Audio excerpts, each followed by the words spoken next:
Hello friends, स्वागत है आप सभी का हमारे यूट्यूब चैनल पे। नाउ पिछले वीडियो में हमने जो है कि जो पॉलिटी का एज ए लूसेंट को बुक को सोर्स के रूप में यूज करके हमने जो पॉलिटी का शॉर्ट नोट्स बनाया था अपना, इसको जो है कि फर्स्ट पार्ट को हमने ऑलरेडी अपने चैनल पे अपलोड कर रखा है। उसको आप जाके हमारे चैनल के प्लेलिस्ट में पॉलिटी के सेक्शन से देख सकते हो। अब इस वीडियो में जो है कि उसका जो रिमेनिंग पार्ट है उसको हम लोग कवर करने वाले हैं। तो चलिए शुरू करते हैं। इसमें प्राइम मिनिस्टर ऑफ इंडिया को देख लेते हैं। इसमें क्या है, द फर्स्ट क्या थे हमारे प्राइम मिनिस्टर जवाहरलाल नेहरू थे। कब से? 1947 से लेकर 1964 तक। साथ ही साथ में सेकंड क्या थे हमारे, श्री गुलजारी लाल नंदा जो है कि सेकंड हमारे जो है कि प्राइम मिनिस्टर थे। फर्स्ट नॉन कांग्रेस पीएम की बात करते हैं तो क्या हमारे श्री मोरारजी देसाई जो है कि पहले हमारे नॉन कांग्रेस पीएम थे, जिनका संबंध किससे था? जनता पार्टी से। 1977 से लेकर 1979 तक जो है कि हमारे पीएम थे। ना कुछ और चीजों को देख लेते हैं जो इंपॉर्टेंट है हमारे एग्जाम पॉइंट ऑफ व्यू से, कि prime minister defeated by the vote of no confidence. क्या थे हमारे? बीपी सिंह जो 1990 में थे। इसके बाद से क्या थे हमारे? अटल बिहारी वाजपेयी थे, जिनको 1996 में इसको फेस करना पड़ा था। एच डी देवगोंडा थे, जिनको 1997 में जो है कि नो कॉन्फिडेंस मोशन को फेस करना पड़ा था। नेक्स्ट वन देख लेते हैं हमारा, prime minister who died in office. क्या थे हमारे? जवाहरलाल नेहरू हो गए, शास्त्री हो गए, साथ ही साथ में इंदिरा गांधी, जिनका जो कि डेथ इनके पद पे रहते हुए हो गया था। साथ ही साथ में क्या थे हमारे? सरदार वल्लभ भाई पटेल, जो क्या थे हमारे फर्स्ट डिप्टी प्राइम मिनिस्टर थे इंडिया के। जगजीवन राम को देख लेते हैं। क्या हमारे? Longest period in cabinet. ठीक है, कैबिनेट में सबसे लॉन्गेस्ट टाइम तक जो है कि टाइम स्पेंड करने वाले कौन से हमारे व्यक्ति थे? इनका नाम था, क्या था हमारा? जगजीवन राम। नेक्स्ट वन देख लेते हैं हमारे, क्या है? Prime minister minister of state note member of the cabinet. मतलब कि minister of state note member of the cabinet में क्या क्या है देखते हैं, कि ministers participate in both the house of the proceeding. Now next one देख लेते हैं हमारे, क्या है? अटॉर्नी जनरल ऑफ इंडिया का पोस्ट देख लेते हैं, जो कि अगेन हमारे एग्जाम पॉइंट ऑफ व्यू से बहुत ही इंपॉर्टेंट है। कि क्या है कि फर्स्ट लॉ ऑफिसर क्या थे? लॉ ऑफिसर जिनको जो है कि अपॉइंटेड बाय की, सॉरी मैं अटॉर्नी जनरल ऑफ इंडिया की बात कर रहा हूँ। इसको जो है कि आर्टिकल 76 में जो है कि इसको मेंशन किया गया है। साथ ही साथ में क्या होता है? अपॉइंटेड बाय द प्रेसिडेंट और qualification as are required to be a जज of the supreme court and hold the office during the pleasure of the president. मतलब ठीक है, इनको रिमूव करने के लिए कोई स्पेशल समथिंग कुछ लाने की जरूरत नहीं होती है। प्रेसिडेंट इनको जब चाहे तब जो कि रिमूव कर सकता है। साथ ही में क्या होता है? Not a member of the cabinet. Cabinet का मेंबर नहीं होता है, but has the right to speak in house of the parliament and the committee. साथ ही साथ में क्या होता है? ये कैबिनेट का मेंबर नहीं होते हैं, लेकिन क्या इनके पास राइट होता है हाउस में बोलने का, और साथ ही साथ में पार्लियामेंट के डिफरेंट टाइप की जो कमिटीज होती है इनमें पार्टिसिपेट करने का। But not right to vote, बहुत इंपॉर्टेंट है, आपको याद रखना है।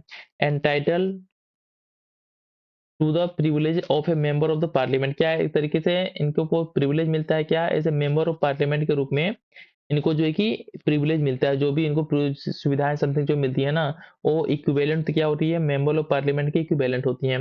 नेक्स्ट हमारा ऑफिस होता है इंपॉर्टेंट हमारे कॉन्स्टिट्यूशन में, क्या है? केग है, जो आर्टिकल 148 के अंदर में मेंशन है। क्या होता है? Appointed by the president but removed only on the address from both house of the parliament on the ground of the proved misbehaviour और इनकेपेसिटी। ठीक है, मतलब कि इम्पीचमेंट, इम्पीचमेंट के थ्रू क्या होता है? हम केक को जो है कि केक के जो चेयरमैन होते हैं उनको जो है कि रिमूव कर सकते हैं। साथ में क्या होता है? Hold the office for 6 year, 6 साल के लिए जो है कि अपने ऑफिस को होल्ड करते हैं।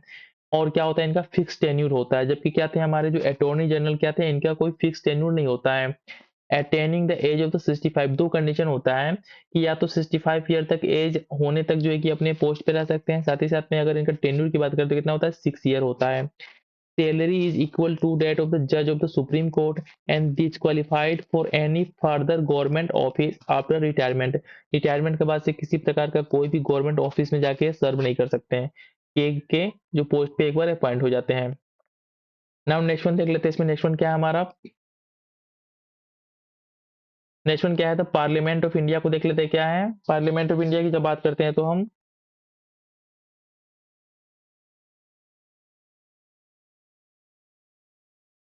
द पार्लियामेंट ऑफ इंडिया को देख लेते हैं। क्या होता है पार्लियामेंट ऑफ इंडिया में? क्या क्या होता है? प्रेसिडेंट होते हैं, लोकसभा होता है और राज्यसभा होता है। इन तीनों चीजों को मिला के क्या है? इंडिया का पार्लियामेंट ऑफ इंडिया बनता है। प्रेसिडेंट क्या होता है? President as a part of legislature, legislature के पार्ट होते हैं, ये भी याद रखना है आपको। नेक्स्ट वन देख लेते हैं हमारा क्या है कि इसमें नेक्स्ट वन क्या हमारा राज्यसभा को देख लेते हैं क्या होता है। मेंबर कितने होते हैं राज्यसभा में, 250 मेंबर होते हैं 250। 12 जो होते हैं क्या होते हैं नॉमिनेटेड होते हैं, इसमें से क्या होते हैं दो जो होते हैं हमारे एंग्लो इंडियन होते हैं, जो जिसको जो है कि हाल ही में इसको एबोलाइज कर दिया गया है, ठीक है। तो आपको बस इतना याद रखना है कि जो हमारे 250 मेंबर होते हैं 250 मेंबर होते हैं राज्यसभा के, इसमें से 12 क्या होते हैं हमारे नॉमिनेटेड होते हैं। मिनिमम एज क्या होता है हमारा 30 ईयर होता है, ठीक है। बहुत याद रखना, बहुत इंपॉर्टेंट है कि जो राज्यसभा के लिए जो मिनिमम एज क्या होता है हमारा 30 ईयर होता है, जबकि लोकसभा के लिए क्या होता है हमारा 25 ईयर होता है। नाउ नेक्स्ट वन देख लेते हैं इसमें क्या है हमारा लोकसभा क्या होता है, मेंबर कितने होते हैं हमारे 543 होते हैं। लोकसभा एक्सटेंडेड ट्वाइस इन 1976 में 2 बार एक्सटेंड किया गया था। And it has been dissolve 8 times, 8 time जो कि इनको इसको डिसॉल्व किया गया है। Rajya Sabha first constituted on April 3 April 1952, जो 3 अप्रैल 1952 को जो है कि राज्यसभा को फर्स्ट टाइम जो है कि कंस्टिट्यूट किया गया था। इसके साथ साथ क्या है, parliament must meet twice a year and not more than 6 month shall elapse between the two session. मतलब कि एक सेशन में, एक ईयर में जो है कि 2 बार जो है कि पार्लियामेंट की बैठक होनी एकदम मस्ट है। और साथ ही साथ में किन्हीं दो बैठकों के बीच में जो है कि 6 मंथ का गैप नहीं होना चाहिए। ये क्या है हमारे कॉन्स्टिट्यूशन में मेंशन है।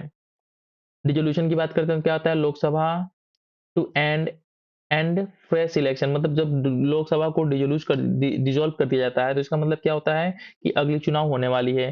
फ्रेश इलेक्शन के बाद से जो नया गवर्नमेंट फॉर्म होगा वो हमारा लोकसभा में आएगा। प्रोरोगेशन का मतलब क्या होता है, only termination of A session. Adjournment का मतलब क्या होता है हमारा, postpone the further transaction of business for a specified time hourly day. मतलब एडजर्नमेंट का मतलब क्या होता है कि पोस्टपोन कर दिया जाए जो भी हमारे बिजनेस वगैरह हो रहे हैं ना, उनको किसी पर्टिकुलर टाइम के लिए, आवर के लिए, डे के लिए। लोकसभा के बारे में देख लेते हैं क्या होता है, मिनिमम एज क्या होता है 25 ईयर्स होता है। राज्यसभा में क्या होता है 30 ईयर, ऑलरेडी मैंने आपको बताया। Declare seat vacant if member not participate 60 day, मतलब कि 60 दिन तक कोई भी अगर मेंबर है जो राज्यसभा या लोकसभा का है, लोकसभा की सीटिंग में पार्टिसिपेट नहीं करता है, तो उसके सीट को जो है कि वैकेंट डिक्लेयर करने का पावर होता है चेयरमैन का। और साथ ही साथ में लोकसभा के स्पीकर को। स्पीकर के बारे में देख लेते हैं क्या है। फर्स्ट पहले स्पीकर क्या, स्पीकर स्पीकर क्या थे लोकसभा के हमारे, गणेश वासुदेव मालवंकर। ये जो है कि हमारे जिसको जीवी मावलंकर के नाम से भी जानते हैं, ये हमारे पहले जो है कि स्पीकर थे लोकसभा के। इसके बाद से अगर बात करते हैं हम जो है कि फर्स्ट डिप्टी स्पीकर की बात करते हैं तो क्या थे हमारे एम ए अयंगर, जो है कि हमारे पहले डिप्टी स्पीकर थे लोकसभा के। इसके पास क्या होता है, has the power of casting vote when in case of equality of vote. Casting vote का पावर किसके पास होता है, हमारा स्पीकर के पास होता है। He presided joint sitting of the two houses, दोनों हाउस का जो ज्वाइंट सीटिंग होता है उसका चेयरमैन कौन होता है, हमारा स्पीकर ही होता है। Decision whether a bill is money bill और not is final of speaker. मतलब स्पीकर के पास क्या होता है, फाइनल पावर होता है किसी बिल को डिसाइड करने के लिए कि हमारा मनी बिल है कि नहीं है। ये पावर किसके पास होता है, स्पीकर के पास होता है। नाउ नेक्स्ट वन देख लेते हैं क्या है, chairman and the deputy chairman of the Rajya Sabha के बारे में देख लेते हैं क्या होता है। चेयरमैन में be removed from his office only if he removed from the post of the vice president. मतलब कि अगर कोई व्यक्ति जो है कि वाइस प्रेसिडेंट के पोस्ट पे है, तो उनको जो है कि जब रिमूव कर दिया जाएगा वाइस प्रेसिडेंट के पोस्ट से, तभी जो है कि चेयरमैन के पोस्ट से ऑलरेडी क्या हो गया हमारे, वो राज्यसभा के चेयरमैन के पोस्ट से ऑलरेडी रिमूव हो जाएंगे। ऐसे नहीं कि बस आप जो है कि चेयरमैन के पोस्ट इनको रिमूव कर दिया और वाइस प्रेसिडेंट के पोस्ट पे ऑलरेडी हैं। नाउ नेक्स्ट पेज देख लेते हैं, जो हमारा इसमें क्या क्या हमारे एग्जाम पॉइंट ऑफ व्यू से इंपॉर्टेंट है। तो इसमें बात करते हैं हम प्रिविलेजेस ऑफ पार्लियामेंट की बात करते हैं तो क्या क्या हमारा, immunity to arrest only in the civil cases not in the criminal cases. मतलब जो भी सिविल मैटर होगा, इनसे रिलेटेड जो भी केसेस हो गए, इनमें इनके पास इम्यूनिटी होता है कि उनको अरेस्ट नहीं किया जा सकता है पार्लियामेंट की प्रोसीडिंग के दौरान। क्रिमिनल केसेस में ऐसा कोई इस तरीके का कोई प्रोविजन नहीं है। नेक्स्ट वन देख लेते हैं क्या है, representation of the state and UT in Rajya Sabha की जब बात करते हैं तो क्या है हमारा, यूपी से कितने हमारे 31 है, बिहार से कितने 16 है। बहुत इंपॉर्टेंट है यूपी पीसीएस के एग्जाम पॉइंट ऑफ व्यू से, और साथ ही साथ में बिहार पीसीएस के एग्जाम पॉइंट ऑफ व्यू से कि यूपी से 31 सीटें हैं हमारे राज्यसभा में और बिहार से 16 सीटें हैं। आसाम से कितनी ही 7 सीटें हैं। हिमाचल, यूके और दिल्ली से कितनी सीटें हैं, 3 सीटें हैं। And all other north east state have only one one, मतलब जो भी हमारे नॉर्थ ईस्ट के स्टेट हैं सबसे क्या एक एक है। रिप्रेजेंटेशन ऑफ लोकसभा की बात करते हैं तो कितना हमारा, यूपी से 80 है, बिहार से 40 है, आसाम से कितना है 14 है, दिल्ली से 7 है और अरुणाचल प्रदेश से कितना है 2 है। कुछ इंपॉर्टेंट स्टेट को मैंने यहाँ पे मेंशन किया है। पार्लियामेंट्री टर्म्स की बात करते हैं तो क्या होता है, इसमें कुछ क्वेश्चन आवर होता है। पहला क्या होता है, the day business normally begins with it. Question hour से ही हमारा जो है कि लोकसभा का सेशन का जो डे होता है वो स्टार्ट होता है। और जीरो और क्या होता है, बिगिंस एट नून, मतलब कि जो है क्या होता है 12 बजे के बाद से जो सेशन होता है क्या हमारा 0 आवर के साथ जो है कि स्टार्ट होता है। लीडर ऑफ ओपोजिशन को देख लेते हैं, क्या है स्टैट्यूटरी रिकॉग्नाइजेशन मिला हुआ है लीडर ऑफ ओपोजिशन को। और इसका रैंक क्या होता है, rank of A cabinet minister. Cabinet minister का समतुल्य जो होता है रैंक होता है हमारा लीडर ऑफ ओपोजिशन का। अब नेक्स्ट वन देख लेते हैं हमारा क्या है, council of minister is responsible to the Lok Sabha and not to the Rajya Sabha. जो भी हमारे काउंसिल ऑफ मिनिस्टर्स होते हैं ना, ये ओनली किसके रिस्पॉन्सिबल होते हैं, हमारे लोकसभा के रिस्पॉन्सिबल होते हैं। ये जो क्या होते हैं हमारे राज्यसभा के रिस्पॉन्सिबल नहीं होते हैं। नाउ नेक्स्ट वन देख लेते हैं हमारे क्या है, सुप्रीम कोर्ट के बारे में देख लेते हैं। क्या है आर्टिकल 124 में मेंशन है कि इंडिया का एक सुप्रीम कोर्ट होगा। टोटल जज कितने होते हैं हमारे 33 होते हैं प्लस सीजीआई, मतलब कि टोटल कितने होते हैं 34 हमारे जजेस होते हैं सुप्रीम कोर्ट में। Proceeding conducted in English only, क्या है जो भी हमारे प्रोसीडिंग्स वगैरह होते हैं वो इंग्लिश में ही कंडक्ट हो सकते हैं, ऐसा कुछ मेंशन है। क्वालिफिकेशन की बात करते हैं तो क्या है, हैज बीन हाई कोर्ट जज एट लीस्ट 5 ईयर्स, 5 साल तक जो है कि हाई कोर्ट का जज होना चाहिए। साथ ही साथ में क्या क्वालिफिकेशन की क्राइटेरिया है, advocate of the high court court और 2 और more courts in a succession of for at least 10 year. ठीक है, ये हमारे कुछ क्वालिफिकेशन के टर्म्स हैं। अब नेक्स्ट वन देख लेते हैं हमारा क्या है, अपॉइंटमेंट एज क्या होता है, no fix period of age. किसी प्रकार का कोई इस तरीके का कोई फिक्स पीरियड नहीं है कि इस एज के बाद से अपॉइंटमेंट हो सकता है सुप्रीम कोर्ट के जज के रूप में। रिटायरमेंट की बात करते थे, कितना हमारा 65 ईयर पे क्या होता है रिटायरमेंट हो जाते हैं हमारे। कोई टेन्यूर नहीं है, ठीक है, कोई फिक्स टेन्यूर नहीं है कि इतने समय तक कोई सुप्रीम कोर्ट का जज रहेगा या चीफ जस्टिस रहेगा।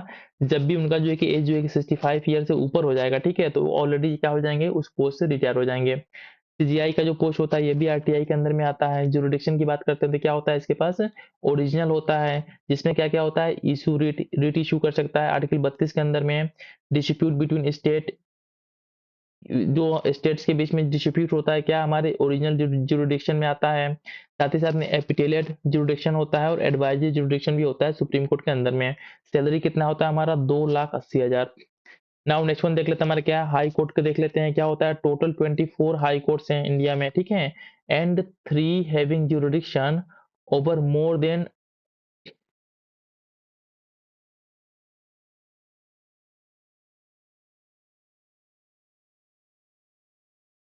सॉरी, मैं क्या बता रहा था आपको कि इसमें क्या होता है, जो हाई कोर्ट की संख्या है कितनी, हमारी टोटल 24 है हाई कोर्ट्स हैं, और इसमें जो कि 3 है, 24 में से 3 ऐसे हैं जिनके क्या होता है जुरिडिक्शन क्या है मोर देन 1 स्टेट्स के ऊपर है, ठीक है, मतलब कंबाइन स्टेट्स के ऊपर जो है कि एक हमारा हाई कोर्ट है। इसमें क्या होता है, among UT Delhi alone has a high court, मतलब यूटी की बात करते हैं तो दिल्ली के पास एक अकेला ऐसा यूटी है क्या उसकी खुद का हाई कोर्ट है। अपॉइंटेड बाय द प्रेसिडेंट, इनका अपॉइंटमेंट किस तरीके से होता है, प्रेसिडेंट के द्वारा होता है। Hold office as age of 62। देखिए यहाँ पे क्लियर क्लासिफिकेशन क्या है कि हमारा सुप्रीम कोर्ट का कोई जज होगा तो उसका क्या होगा 65 ईयर तक होगा, जबकि हम जो है कि जब बात करते हैं हाई कोर्ट का तो क्या होगा 62 ईयर तक होगा। Resignation to the president by remove by the president, मतलब क्या होता है रिजाइनेशन भी प्रेसिडेंट को देते हैं, साथ ही साथ में इनको जो है कि रिमूव करने की बात आती है तो किसके द्वारा, प्रेसिडेंट के द्वारा इनको रिमूव किया जा सकता है इनके पोस्ट से। After retirement not work in any court और before any authority in India except the supreme court and High Court in which he was not work, मतलब कि इसके रिटायरमेंट के बाद से भी कुछ रिस्ट्रिक्शन इनके ऊपर कि ये जो है कि किसी कोर्ट में वर्क नहीं कर सकते, साथ ही नहीं कि किसी जो है कि और before any authority in India, किसी अथॉरिटी के साथ वर्क नहीं कर सकते except supreme court, supreme court के साथ वर्क कर सकते हैं, और साथ ही साथ में हाई कोर्ट में वर्क कर सकते हैं जहां पे जो है कि वो ऑलरेडी वर्क नहीं किए हैं। नाउ नेक्स्ट वन देख लेते हैं, इसमें नेक्स्ट वन क्या है हमारा, जो हमारे एग्जाम के पर्सपेक्टिव से इंपॉर्टेंट है कि कलकत्ता क्या होता है हमारा oldest court of India. Calcutta जो हाई कोर्ट है क्या हमारा oldest high court of India है।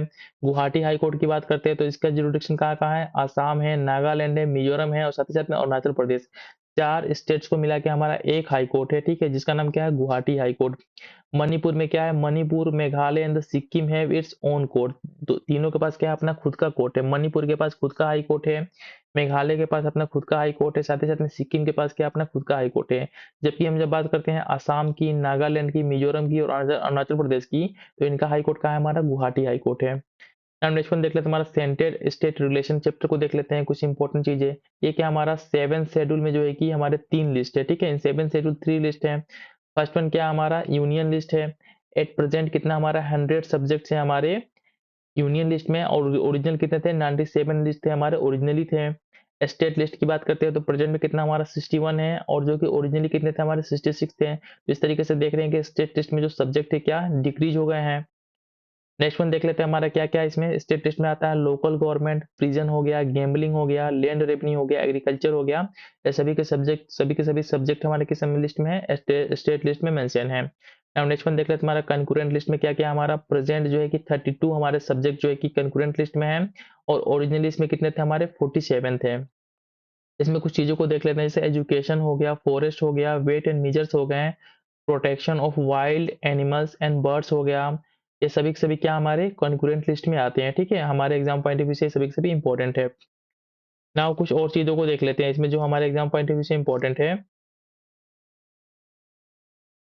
जब हम बात करते हैं किसमें, सॉरी, इसमें देख लेते हैं क्या क्या चीजें हमारे। Commission on the centre state relation, किस तरीके के कमीशन को एस्टेब्लिश किया गया था सेंटर स्टेट रिलेशन के प्रॉब्लम को सॉल्व करने के लिए। नाउ अब जो है कि हम सेंटर स्टेट रिलेशन को देख लेते हैं, commission on the centre state relations.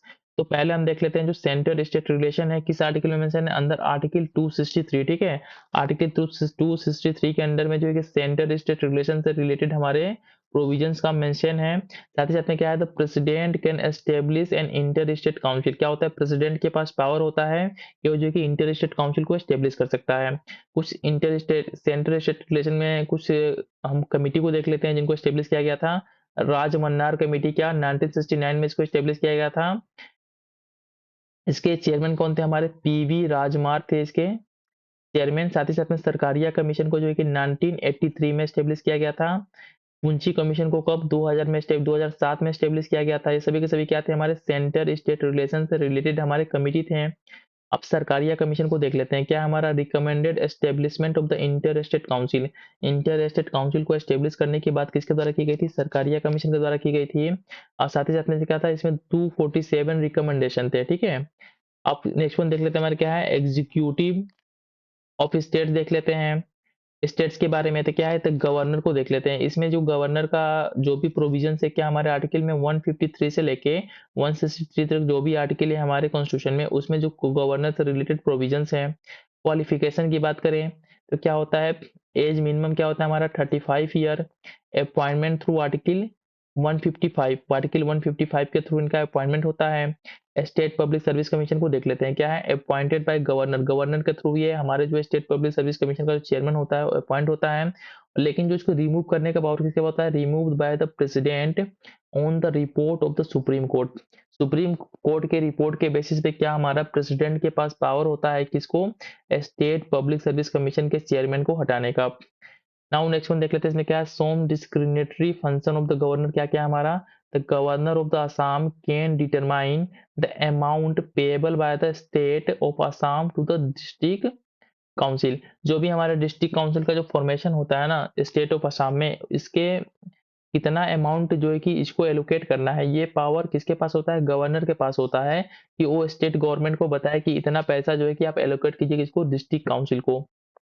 ये क्या होता है, हमारा डिस्क्रिमिनेटरी पावर होता है गवर्नर का। नाउ नेक्स्ट वन देख लेते हैं, हमारा नेक्स्ट वन क्या है इसमें, अब नेक्स्ट पेज में देख लेते हैं कुछ और इंपॉर्टेंट चीजों को।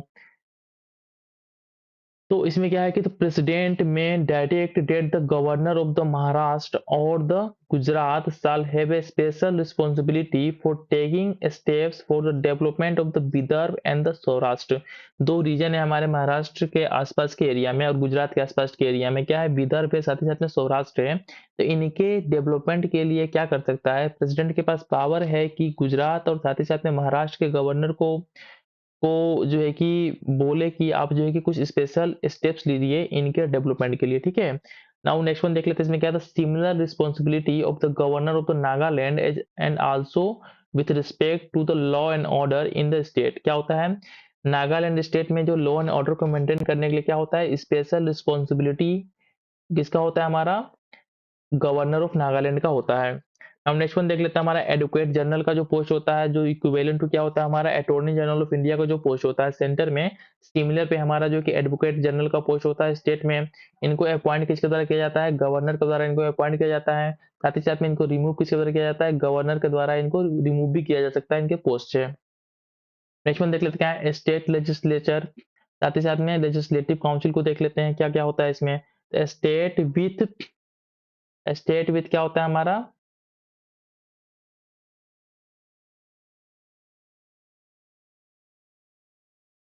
हम जब बात करते हैं स्टेट लेजिस्लेचर की तो इसमें जो कि इसके दो पार्ट होते हैं। फर्स्ट वन जो पार्ट क्या होता है हमारा लेजिस्लेटिव काउंसिल का होता है।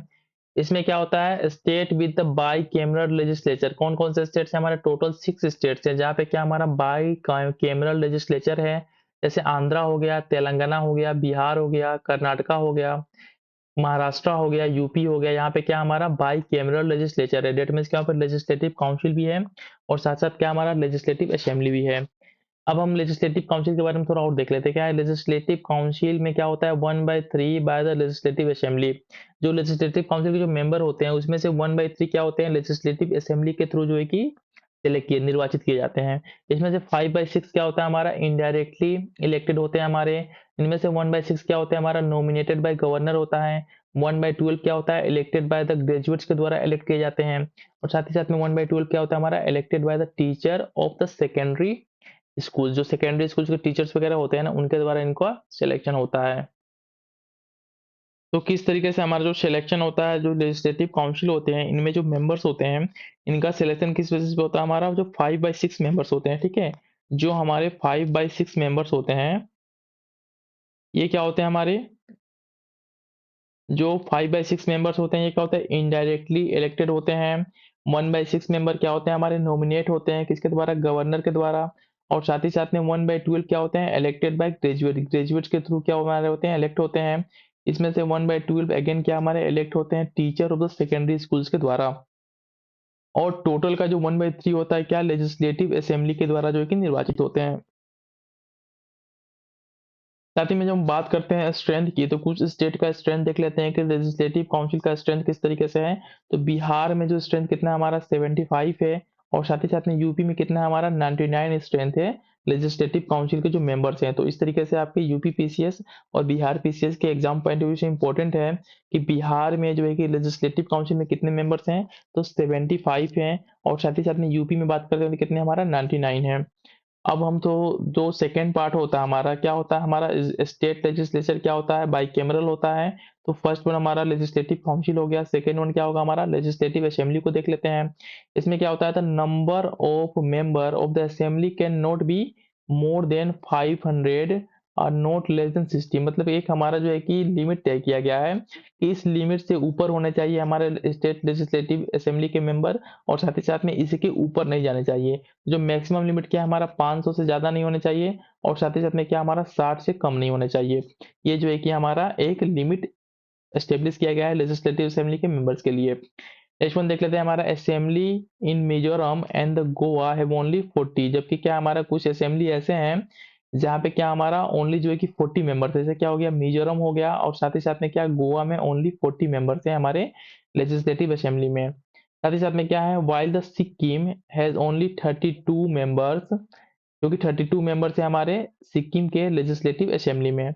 नेक्स्ट वन देख लेते हैं इसमें क्या है strength of the legislative assembly की बात करते हैं तो यूपी में कितना हमारा 403 है, बिहार में 243 है और असम में कितना है 126 है। कुछ और चीजों को देख लेते हैं इसमें क्या है governor can nominate only one member of the Anglo Indian committee in assembly. Anglo Indian committee से ओनली जो है कि वन मेंबर को जो है कि स्टेट असेंबली में गवर्नर के पास पावर होता है नॉमिनेट करने का। क्वालिफिकेशन की बात करते हैं तो क्या होता है हमारा लेजिस्लेटिव असेंबली की बात करते हैं तो 25 ईयर होता है सिमिलर एज ए लोकसभा। और जब हम काउंसिल की बात करते हैं तो कितना हमारा 30 ईयर होता है सिमिलर एज ए राज्यसभा। अब जो है कि हम पंचायती राज को देख लेते हैं जो हमारे एग्जाम के पर्सपेक्टिव से बहुत ही इंपॉर्टेंट चैप्टर है क्योंकि इससे क्वेश्चन देखने को मिल ही जाते हैं। क्या है it mention in the state list में जो है कि पंचायती राज को मेंशन किया गया है अंडर द सेवेंथ शेड्यूल के अंदर में लोकल गवर्नमेंट के नाम से इसको मेंशन किया गया है। पंचायती राज में कितने हमारे सब्जेक्ट है 29 फंक्शन आइटम्स हैं। जब हम बात करते हैं इसमें तो क्या हमारा part 9 plus 11 schedule 72 amendment constitutional amendment act 1992 के थ्रू जो है कि इसको इंट्रोड्यूस किया गया था। और 24 अप्रैल को जो है कि पंचायती राज दिवस के रूप में मनाया जाता है ठीक है, बहुत इंपॉर्टेंट है जिन चीजों को मैं बता रहा हूँ कि इसको जो है कि जो पंचायती राज है हमारे क्या स्टेट लिस्ट में आता है, स्टेट लिस्ट का सब्जेक्ट है पंचायती राज हमारा स्टेट लिस्ट का सब्जेक्ट है। साथ ही साथ में 7th शेड्यूल में, ठीक है, एज ए लोकल गवर्नमेंट के फॉर्म में इसको मेंशन किया गया है। पंचायती राज में कितने हमारे 29 जो है कि फंक्शनल आइटम्स है। साथ ही साथ में जो पार्ट 9 है और साथ ही साथ में 11th शेड्यूल है, ठीक है, इसके अंदर क्या आता है हमारा, सॉरी मैंने ऊपर जो बताया आपको मैं थोड़ा सा फिर से रिपीट करता हूँ कि it mention in state list under the 7th schedule. 7th schedule में जो है कि स्टेट लिस्ट में पंचायती राज को एज लोकल गवर्नमेंट के फॉर्म में मेंशन किया गया है। साथ ही साथ में जो है कि 72 जो हमारा अमेंडमेंट एक्ट था, कॉन्स्टिट्यूशनल अमेंडमेंट एक्ट 1992, इसके थ्रू जो है कि इसको कॉन्स्टिट्यूशन में एस्टेब्लिश किया गया था। और 24 अप्रैल को एज हम पंचायती राज दिवस के रूप में मनाते हैं।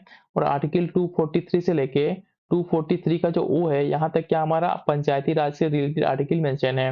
इसमें क्या होता है, 3 TIR सिस्टम होता है इसमें, ठीक है। इस सिस्टम को देख लेते हैं कि पंचायत एट क्या होते हैं विलेज लेवल पे, साथ ही साथ में क्या होते हैं डिस्ट्रिक्ट पंचायत डिस्ट्रिक्ट लेवल पे होते हैं, और साथ ही में क्या होता है हमारा इंटरमीडिएट पंचायत इन स्टेट्स क्या होते हैं, ये सभी के सभी होते हैं, ठीक है। 3 TIR सिस्टम होता है इसमें। पंचायत एट के लेवल पे क्या होता है हमारा, एट पंचायत लेवल पे, विलेज लेवल पे पंचायत होता है, डिस्ट्रिक्ट पंचायत होता है डिस्ट्रिक्ट लेवल पे, और साथ ही साथ में क्या होता है हमारा इंटरमीडिएट पंचायत होता है इन स्टेट्स। फिर पॉपुलेशन इज ओवर 20 लाख, जहाँ भी पॉपुलेशन 20 लाख से ऊपर होता है वहाँ पे क्या होता है हमारा इंटरमीडिएट पंचायत होता है। ग्राम सभा को देख लेते हैं, क्या होता है, is a village assembly consisting of all the registered voters in the area of panchayat. जो ग्राम सभा होता है किससे बना होता है, हमारे जो भी हमारे विलेज असेंबली में लोग रहते हैं, जो हमारे एज ए वोटर के रूप में रजिस्टर होते हैं पंचायत में, उनको उनसे क्या बनता है, हमारा ग्राम सभा बनता है। नाउ नेक्स्ट वन देख लेते हैं इसमें कुछ और इंपॉर्टेंट चीजों को पंचायती राज में। इसमें क्या है हमारा पीईएस पैसा एक्ट 1996 को देख लेते हैं, ठीक है। जो हमारा पैसा एक्ट है 1996, इसको देख लेते हैं, जो कि हमारे एग्जाम पॉइंट ऑफ व्यू से अगेन इंपॉर्टेंट है। Extension of the provision of the part 9 to the 5th schedule areas, जो भी हमारे 5th शेड्यूल के एरियाज हैं, इनको जो है कि इन एरियाज में पंचायत सिस्टम को एक्सटेंड करने के लिए, जो कि हमारे पार्ट 9 में मेंशन था, इसके लिए एक एक्ट लाया गया। इस एक्ट का नाम क्या था, पैसा एक्ट 1996। इसमें क्या है, इसमें जो कि 1/3 जो कि रिजर्वेशन रखा गया ओमन के लिए। साथ ही साथ में all person above the age of 21 year qualified as a member of the panchayat. इसमें और क्या प्रोविजन है कि panchayat implement plans of the economic development and the social justice, दोनों को इम्प्लीमेंट कर सकता है। साथ ही साथ में क्या है, the leave collect and appropriate taxes under duties, ये भी इसके पास पावर होता है। नेक्स्ट वन क्या हमारा, state constitute finance commission every 5 year to review the financial position. जो पंचायत वगैरह होते हैं इनके फाइनेंशियल पोजीशन को जो है कि जानने के लिए स्टेट के पास पावर होता है कि वो फाइनेंस कमीशन को जो है कि हर 5 साल पे जो है कि स्टेब्लिश करें। स्टेट इलेक्शन कमीशन क्या होता है, conduct election of panchayat. State election commission के पास पावर होता है पंचायत के इलेक्शन को कंडक्ट करने का। नेक्स्ट वन देख लेते हैं हमारा क्या है, community development programme launch in क्या, 2 अक्टूबर जो है कि 1952 को जो है कि कम्युनिटी डेवलपमेंट प्रोग्राम को लॉन्च किया गया था। नेक्स्ट वन इसमें क्या हमारा, Panchayati Raj first introduce in October 1952 in Nagaur district of Rajasthan.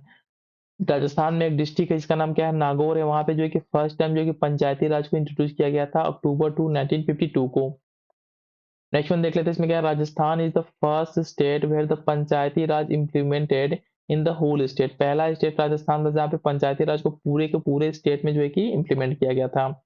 कुछ हम जो है कि कमिटी को देख लेते हैं जो हमारे पंचायत से रिलेटेड है।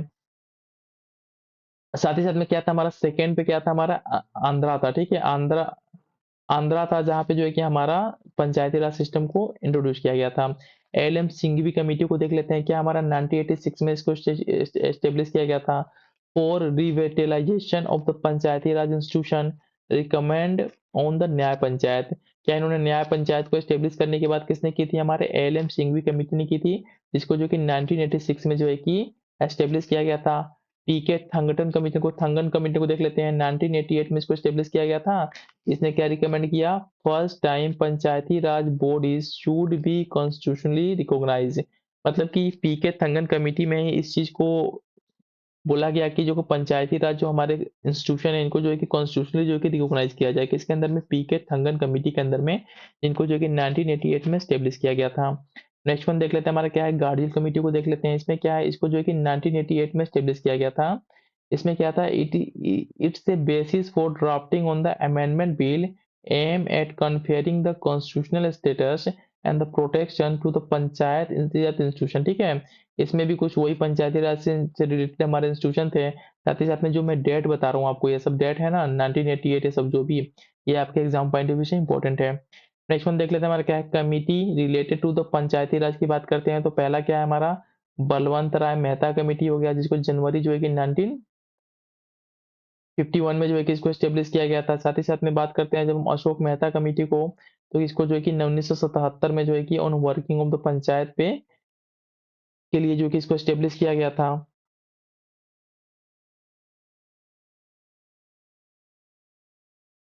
तो यहाँ पे स्मॉल करेक्शन है हमारा कि जो हमारा बलवंत राय मेहता कमेटी इसको 1957 में, ठीक है, 1957 में इसको एस्टेब्लिश किया गया था।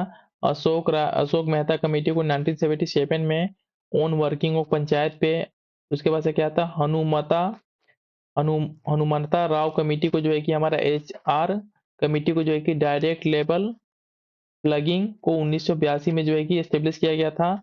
और इस तरीके से क्या हम कैसे याद करेंगे, BAHGLPB, मतलब कि याद करने का तरीका क्या है हमारा, बलवंत राय मेहता, उसके बाद से अशोक मेहता, इसके बाद से क्या है हनुमंता राव, उसके बाद से क्या हमारा गाडजिल हो गया, LM सिंघी हो गया, उसके बाद से जो है कि हमारा कुछ और भी कमिटीज थे। ठीक है, ये सभी के सभी कमिटीज इस सीक्वेंस में याद कर लेना आपको। और इसको मैं ऑलरेडी जो है ना अपना जो प्रीवियस वीडियो है जो मैंने जिसमें लक्ष्मीकांत को कंप्लीट किया था, उसमें इन सभी सभी चीजों को मैंने बहुत ही ब्रीफली और अच्छे से बताया है। नाउ जो है कि नेक्स्ट पेज देख लेते हैं, इसमें क्या क्या इंपॉर्टेंट है हमारे एग्जाम के परस्पेक्टिव से। तो क्या हमारा GVK राव कमेटी है, इसको देख लेते हैं हमारा क्या है, GVK राव के में क्या मेंशन है हमारा, GVK राव में देख लेते हैं इस कमेटी में on the administrative aspect of the rural development, क्या हमारा on the administrative aspect of the rural development की बात की गई किसमें, GVK राव कमेटी को, जिसको 1985 में एस्टेब्लिश किया गया था। नेक्स्ट वन क्या हमारा LM सिंघवी कमेटी को देख लेते हैं, क्या on the constitutional status of the panchayat 1986 में इसको एस्टेब्लिश किया गया था। PK थंगन कमेटी को क्या on to consider the constitutional amendment 1988 में जो है कि इसको एस्टेब्लिश किया गया था। और साथ ही साथ में जब नेक्स्ट वन क्या है हमारा, नेक्स्ट वन देख लेते हैं हमारा क्या है, VN गार्जिल कमेटी की बात करते हैं तो इसको क्या, how best Panchayati Raj institution could be more effective, इस पर्पज से जो है कि VN गार्जिल कमेटी को एस्टेब्लिश किया गया था 1988 में। नेक्स्ट वन देख लेते हैं हमारा क्या है, म्यूनिसिपैलिटीज की बात करते हैं तो क्या हमारे 8 टाइप के म्यूनिसिपैलिटीज होते हैं, जो हमारे जो है कि 9A में मेंशन है। और आर्टिकल 243 का P से लेके 243 का ZG तक जो है कि ये आर्टिकल हमारे म्यूनिसिपैलिटी से रिलेटेड है। साथ ही साथ इस पे क्या हमारा 18 जो है कि फंक्शनल आइटम्स है, जिस पे जो है कि म्यूनिसिपैलिटी वर्क करता है। ये भी 3 टाइप्स के होते हैं, क्या होता है हमारा नगर पंचायत होता है, म्युनिसिपल कॉर्पोरेशन होता है जो कि हमारे लार्जर अर्बन एरियाज होते हैं, और नेक्स्ट वन क्या होता है हमारा म्युनिसिपल काउंसिल होता है जो हमारा स्मॉलर अर्बन एरिया होता है, वहां पे इसको स्टेब्लिश किया जाता है। इनका इलेक्शन क्या होता है, elected by the direct election के थ्रू जो क्या होता है हमारा इनका सिलेक्शन होता है। नाउ नेक्स्ट वन देख लेते हैं हमारा क्या है, इंटर स्टेट रिलेशन को देख लेते हैं। इसमें क्या आर्टिकल 131 का 131 क्या हमारा इसमें क्या मेंशन है, supreme court have exclusive jurisdiction in this matter.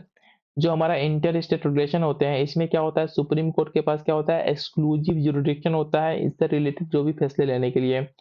It consist क्या क्या होता है हमारे, PM होता है, इसमें 6 यूनियन मिनिस्टर्स होते हैं, chief minister of all states होते हैं, एडमिनिस्ट्रेटर्स होते हैं ऑल यूटीज के, सभी के सभी क्या होते हैं हमारे इंटर स्टेट काउंसिल के मेंबर होते हैं। इसमें क्या होता है, it's meets thrice in a year, मतलब एक साल में जो है कि 3 बार इनकी बैठक होती है। और 5 हमारे क्या होते हैं, जोनल काउंसिल होते हैं, जिसके जो है कि चेयरमैन कौन होता है हमारा, union home minister common chairman of the all council, सभी काउंसिल्स के हमारे चेयरमैन होते हैं। नाउ जो है कि नेक्स्ट वन देख लेते हैं हमारे जो नेक्स्ट वन हमारा क्या है इसमें,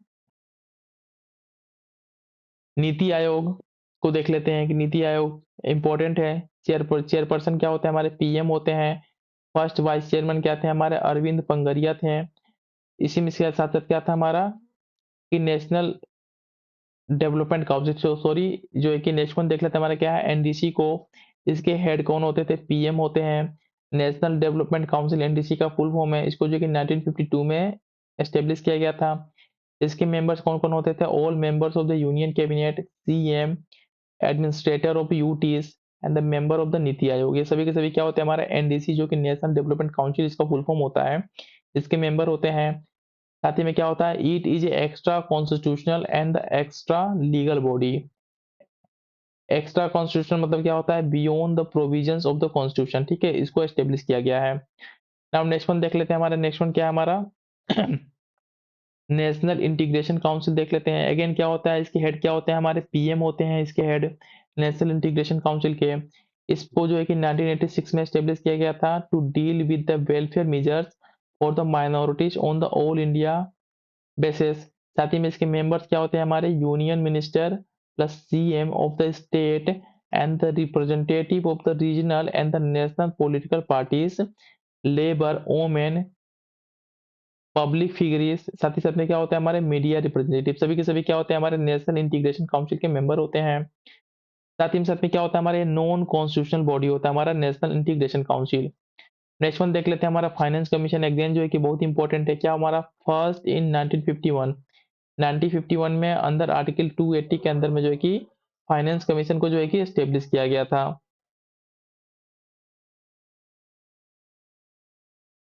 नाउ फाइनेंस कमीशन के बारे में देख रहे थे, इसमें क्या है कि फर्स्ट फाइनेंस कमीशन को क्या 1951 में जो है कि एस्टेब्लिश किया गया था अंदर आर्टिकल 280 के अंदर में। साथ ही में जो पहले फाइनेंस कमीशन के हमारे चेयरमैन थे क्या थे हमारे केसी निगोय, जो है कि हमारे पहले फाइनेंस कमीशन के चेयरमैन थे। और साथ में इसके अतिरिक्त क्या थे हमारे 4 और मेंबर को जो कि इसमें अपॉइंट किया गया था। नाउ नेक्स्ट वन देख लेते हैं, जो हमारे एग्जाम जो है कि एग्जाम के पर्सपेक्टिव से इंपॉर्टेंट है, कुछ इमरजेंसी प्रोविजंस को देख लेते हैं, ठीक है। क्या है इसमें आर्टिकल 352 में हमारे इमरजेंसी प्रोविजंस स्टार्ट होता है यहाँ से।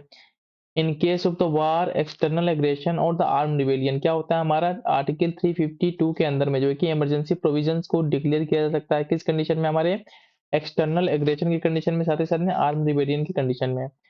First proclamation of emergency under 352 in 1962 in view of the Chinese aggression in north east frontier area. इसमें जो है कि क्या हमारा जो है कि 1962 में जो है कि पहला जो है कि इमरजेंसी डिक्लेयर किया गया था अंदर आर्टिकल 352 के अंदर में। साथ ही में क्या था इन 1975 में क्या होता है emergency under the article 352 on ground of the internal disturbance के बेसिस पे जो है कि 75 में जो है कि हमारा आर्टिकल 352 के अंदर में इमरजेंसी को डिक्लेयर किया गया था।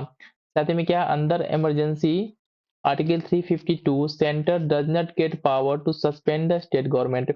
मतलब कि अगर 352 के अंदर में कुछ समथिंग इमरजेंसी डिक्लेयर हो जाता है इंडिया में, तो इसके बाद से जो है कि गवर्नमेंट के पास ये पावर नहीं है कि जो भी हमारे स्टेट गवर्नमेंट के पावर है इसको सप्रेस कर दे, ठीक है, ये पावर नहीं देता है हमारा 352 का आर्टिकल। नाउ नेक्स्ट वन देख लेते हैं, हमारा पब्लिक सर्विस कमीशन को देख लेते हैं क्या क्या इंपॉर्टेंट है इसमें। इसमें जो टर्म होता है कितना हमारा 6 ईयर का होता है पब्लिक सर्विस कमीशन का। और until the age of the retirement 65 year, मतलब 65 ईयर तक एज ना हो जाए या 6 ईयर तक, जो दोनों में से जो पहले पूरा हो जाए उतने समय तक क्या होते हैं पब्लिक सर्विस कमीशन का कोई चेयरमैन हो सकता है। But for the PSC of state और ज्वाइंट कमीशन इट 62, मतलब 65 एज होता है हमारा पब्लिक सर्विस कमीशन अगर यूपीएससी वगैरह समथिंग हो। लेकिन जब स्टेट पीएससी की बात करते हैं तो ये एज कितना हमारा होता है 62 होता है। Chairman of the UPSC is ineligible for the further employment, मतलब क्या होता है other under government of India और under the government of state, क्या होता है किसी प्रकार का कोई फर्दर अपॉइंटमेंट नहीं ले सकता है जो चेयरमैन बन गया एक बार यूपीएससी का।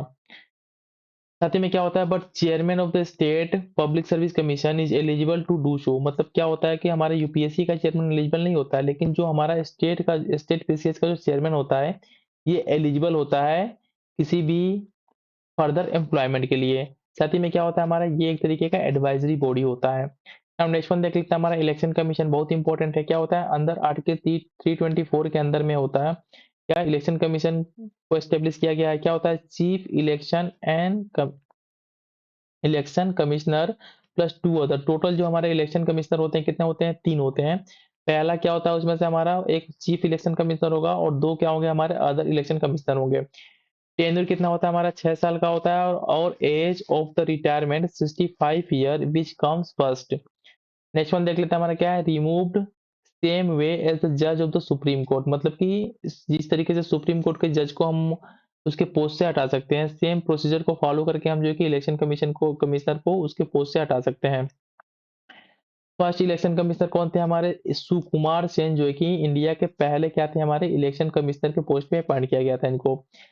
नेशनल पार्टी को देख लेते हैं सारे थोड़ा बारे में। यहाँ पे क्या होता है, if got 6% of the vote, क्या होता है हमारा, अगर कोई पार्टी है जो हमारा 6% of the valid votes in any 4 or more states में अगर कोई फाइंड आउट करता है तो उसको क्या नेशनल पार्टी का दर्जा मिल सकता है। साथ ही में क्या है, और 4 seats in the Lok Sabha from any state और win 2% seat in the Lok Sabha, मतलब कि 11 seats, and that member are elected from the at least 3 states.